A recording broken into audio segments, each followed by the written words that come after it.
പശ്ചിമേഷ്യയിൽ യുദ്ധഭീതി നിഴലിക്കുന്ന സാഹചര്യത്തിൽ യുഎസും ഇറാനും തമ്മിലുള്ള നയതന്ത്ര ബന്ധം അതീവ ഗുരുതരമായ ഘട്ടത്തിലൂടെയാണ് ഇപ്പോൾ കടന്നു പോകുന്നത്. ഇറാനിലെ ആണവ പദ്ധതികളും മിസൈൽ പരീക്ഷണങ്ങളും അവസാനിപ്പിക്കണമെന്ന യുഎസ് ആവശ്യം തള്ളിയതോടെ സംഘർഷം സായുധ പോരാട്ടത്തിലേക്ക് നീങ്ങുമോ എന്ന ആശങ്ക ശക്തമാണ്. ഇതിനിടെ ഇറാനിലുള്ള സ്വന്തം പൗരന്മാരോട് അടിയന്തരമായി രാജ്യം വിടാൻ അമേരിക്ക നിർദ്ദേശം നൽകിയത് വരാനിരിക്കുന്ന വലിയൊരു സൈനിക നീക്കത്തിന്റെ സൂചനയായിട്ടാണ് ലോകം കാണുന്നത്. ഒമാനിൽ നടക്കാനിരിക്കുന്ന സമാധാന ചർച്ചകൾക്ക് തൊട്ടുമുമ്പ് ഇത്തരമൊരു സുരക്ഷാ മുന്നറിയിപ്പ് പുറപ്പെടുവിച്ചത് മേഖലയിലെ അനിശ്ചിതത്വം വർദ്ധിപ്പിക്കുന്നുണ്ട്.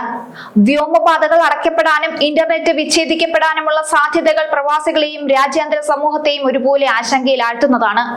യുഎസും ഇറാനും തമ്മിലുള്ള സംഘർഷം വർദ്ധിക്കുന്ന സാഹചര്യത്തിൽ ഇറാനിലുള്ള യുഎസ് പൗരന്മാർ ഉടൻ രാജ്യം വിടണമെന്ന യുഎസ് മുന്നറിയിപ്പ് വരാനിരിക്കുന്ന ഒരു യുദ്ധത്തിന്റെ സൂചനയായിട്ടാണ് പലരും കാണുന്നത്.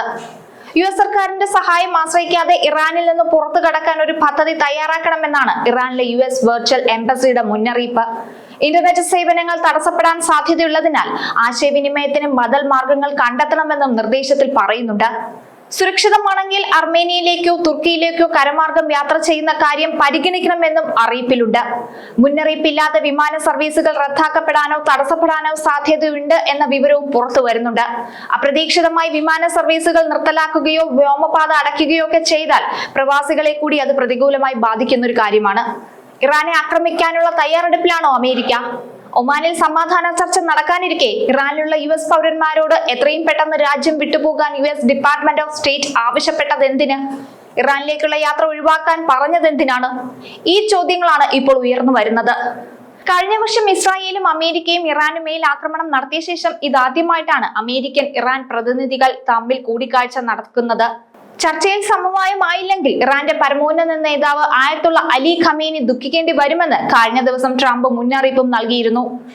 ആണവ പദ്ധതിക്കായുള്ള യുറേനിയം ശേഖരം നശിപ്പിക്കുക, ബാലിസ്റ്റിക് മിസൈൽ പദ്ധതികൾ ഉപേക്ഷിക്കുക, മധ്യേഷ്യയിലെ ഭീകരവാദ സംഘടനകളെ സഹായിക്കുന്നത് അവസാനിപ്പിക്കുക തുടങ്ങിയ ആവശ്യങ്ങളാണ് അമേരിക്ക ഇറാന് മുന്നിൽ വെച്ചിരിക്കുന്നത്. എന്നാൽ അമേരിക്കയുടേത് ഇറാന്റെ പരമാധികാരത്തിനു മേൽ കടന്നു കയറാനുള്ള ശ്രമമായിട്ടാണ് ഇറാനിയൻ ഭരണകൂടം പ്രതികരിച്ചത്. അമേരിക്ക ആക്രമിച്ചാൽ ശക്തമായി തിരിച്ചടിക്കുമെന്നും മധ്യേഷ്യയാകെ യുദ്ധഭീതിയിലാകുമെന്നും ഇറാൻ മുന്നറിയിപ്പ് നൽകിയിട്ടുണ്ട്. അതേസമയം സമാധാന ചർച്ച ആദ്യം നടത്തേണ്ടിയിരുന്നത് തുർക്കിയിലായിരുന്നു. ടർക്കിഷ് സർക്കാർ മധ്യസ്ഥത വഹിക്കാമെന്നും തീരുമാനിച്ചിരുന്നു. എന്നാൽ അത് വേണ്ടെന്നും ചർച്ച ഒമാനിൽ മതിയെന്നും ഇറാൻ ആവശ്യപ്പെടുകയായിരുന്നു. തുർക്കിയിലെ ചർച്ചയിൽ സൗദി അറേബ്യ, ഖത്തർ, ഈജിപ്ത് എന്നീ രാജ്യങ്ങളുടെ പ്രതിനിധികളും പങ്കെടുക്കാൻ തീരുമാനിച്ചിരുന്നു. ചർച്ച ഒമാനിൽ നടത്താമെന്നും ഇറാൻ അമേരിക്ക പ്രതിനിധികൾ മാത്രം പങ്കെടുത്താൽ മതിയെന്നും ഇറാൻ നിലപാടെടുത്തു. ചർച്ചയിൽ സമവായ സാധ്യത വിരളമായതിനാൽ രാജ്യാന്തര ക്രൂഡ് ഓയിൽ വില വീണ്ടും കൂടി തുടങ്ങി. സംഘർഷമുണ്ടായാൽ അത് ഗൾഫ് എണ്ണയുടെ ഉൽപാദനത്തെയും വിതരണത്തെയും ബാധിക്കുമെന്ന ആശങ്കയാണ് കാരണം. മധ്യേഷ്യയിൽ നിന്നുള്ള എണ്ണ വിതരണത്തിന്റെ മുഖ്യ പങ്കും നടക്കുന്നത് ഇറാന്റെ നിയന്ത്രണത്തിലുള്ള ഹോർമൂസ് കടലിടുക്ക് വഴിയാണ്. ഇറാൻ ആകട്ടെ എണ്ണ കയറ്റുമതി രാജ്യങ്ങളുടെ കൂട്ടായ്മയായ ഒപെക്കിലെ അംഗവുമാണ്.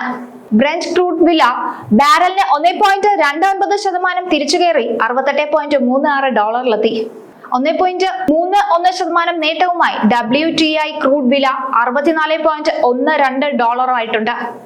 ഒമാനിൽ നടക്കാനിരിക്കുന്ന സമാധാന ചർച്ചകൾ പരാജയപ്പെട്ടാൽ മധ്യേഷ്യയാകെ കത്തിയെരിയുന്ന ഒരു യുദ്ധത്തിലേക്ക് കാര്യങ്ങൾ നീങ്ങുമെന്ന് വ്യക്തമാണ്. അമേരിക്കയുടെ കടുത്ത നിബന്ധനകളും ഇറാന്റെ വിട്ടുവീഴ്ചയില്ലാത്ത നിലപാടുകളും ലോക സമ്പദ് വ്യവസ്ഥയെ പോലും ബാധിച്ചു തുടങ്ങിക്കഴിഞ്ഞു. ക്രൂഡ് ഓയിൽ വിലയിലുണ്ടായ കുതിച്ചുചാട്ടവും ഹോർമൂസ് കടലിടുക്കിലെ നിയന്ത്രണ ഭീഷണിയും ആഗോളതലത്തിൽ വലിയ പ്രത്യാഘാതങ്ങൾ ഉണ്ടാക്കും.